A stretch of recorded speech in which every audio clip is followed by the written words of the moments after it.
Welcome to the foreclosuredeals.com video guide on short sales.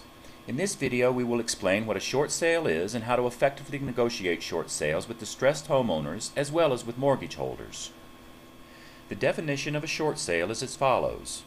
A short sale is an agreement made between you on behalf of a distressed homeowner and the property mortgage holder who accepts as payment in full an amount that is less than what is owed on the property. Amazing deals can be made when a homeowner is found who is in a distressful financial situation and the lender agrees to a short sale. In many cases, the homeowner is already in foreclosure and is looking for a way to get out from under the burden of their property without severely harming their credit. Although foreclosure cases are common, a distressed homeowner doesn't necessarily have to be in foreclosure in order to negotiate a short sale.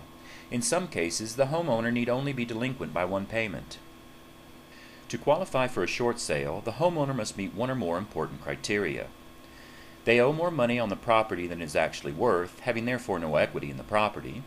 They are behind on their mortgage by at least one payment, or the homeowner will be convinced that they cannot continue to make payments on the mortgage.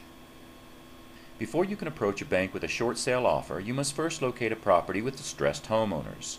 Usually, property listings under foreclosure are good places to look. However, homeowners who have recently lost their jobs or been reduced to part-time, have high debt and/or medical bills, or have had other major negative life changes are excellent candidates for short sales. Often the best deals are found with these homeowners because investors rarely search them out. Once you find a distressed homeowner candidate, they must first understand the short sale process and agree to pursue it as a viable option to avoid foreclosure. Explain to the distressed homeowner that a short sale is one of the best solutions for avoiding foreclosure and severely damaging their credit. Let them know that you are willing to negotiate with the bank to accept an amount that is less than what is owed on the property. Also explain to them that if you are successful in negotiating a short sale with the bank, then you will make the payment and receive ownership of the property. You should also stress that the homeowner needs to be in full agreement with the short sale process because the bank will require information that only the homeowner can provide. Lastly, make sure the homeowner fully understands that if the bank declines the short sale offer, then there is nothing more that you can do and they will continue through foreclosure. Once you have explained the short sale process, two important issues should be negotiated with the homeowner before going to the bank. The first issue is to agree upon a specific amount to cover the homeowner's moving expenses. The issue of moving expenses is important because the homeowner is not going to receive money from the sale of the property and they need finances to search for and find a rental, pay the first month's rent plus a deposit, pay utility deposits, and for the actual move.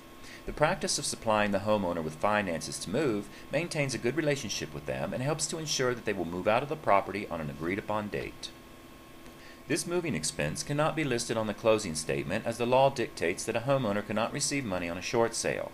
However, a legal bill of sale can be issued by you to the homeowner to cover this amount by offering to purchase something from the homeowner, such as appliances, furniture, a vehicle, etc., or for a service which the homeowner provides, such as cleaning the house, grooming the landscape, removing debris, etc. The second issue, which must be negotiated with the homeowner, is a set date for them to vacate the property if the short sale is accepted. A specific moving date is important because a situation whereby homeowners remain in a residence after it is sold can easily turn into a lawsuit or a loss of your property. Numerous reasons exist for needing the homeowner to exit the property by the closing date.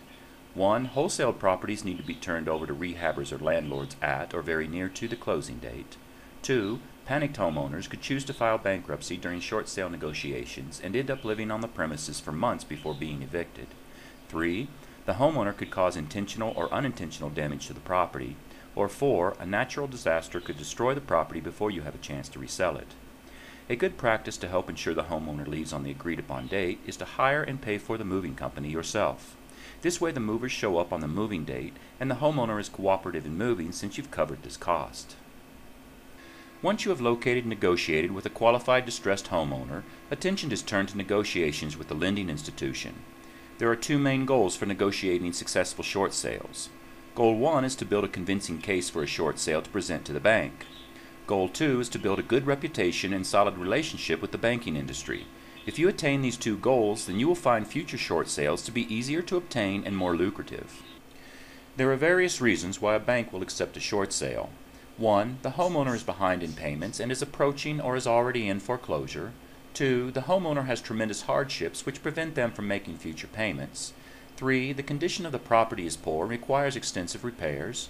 4. Existing homes in the area are not selling because of the demand for newer homes. Or 5. Depreciation of the neighborhood or area has occurred. Another large factor is that the bank is carrying too many defaulted loans and/or REOs, or real estate-owned properties. Banks are required to set aside a cash reserve of 2 or more times the value of each REO property, and this money cannot be loaned out. A bank with a great deal of REO properties could have a very large sum of money tied up which they might be eager to release through a short sale. A solid case must be presented to the bank in order to win a short sale, the same as in a court of law. If the bank isn't convinced that it's a good deal for them, then they will not agree. However, if you present a convincing case to the bank, then negotiations can begin. Before making your offer to the bank, you must first determine your exit strategy for the acquired property. You may choose to sell it on the open market, or you may opt to turn it over to a rehabber or landlord in a wholesale deal. Depending on the exit strategy you choose, certain costs will need to be figured into your short sale offer, or you could end up losing money when the property is sold. The best rule of thumb for determining an offer amount is to begin with the retail value of the property in the current market and subtract costs according to your exit strategy. The key to a successful short sale is to make your offer as low as possible in order to ensure that the bank accepts it while leaving negotiating room and an acceptable end profit. Keep in mind, the larger your negotiating window, the easier it will be to obtain a short sale from the bank. If you're not sure of the overall cost to figure into your offer, a good place to start is to make an offer that is 40% of the property's value. This is a safe starting point on all properties regardless of their worth. Also, don't hesitate to make a short sale offer on a high-value property. People are often intimidated by expensive properties and overlook them as short sale opportunities. However, due to the cash reserve issue required by lending institutions, banks are oftentimes more likely to agree to a short sale on high-value properties in order to free up the large sums of money that are set in reserve. A good profit can be obtained by winning a successful short sale on a high-value property.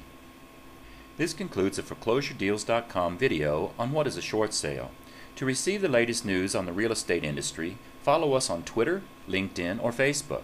You can also follow our RSS feed. If you would like to know more about short sales or foreclosures in general, visit foreclosuredeals.com. If it's not a deal, we won't list it here.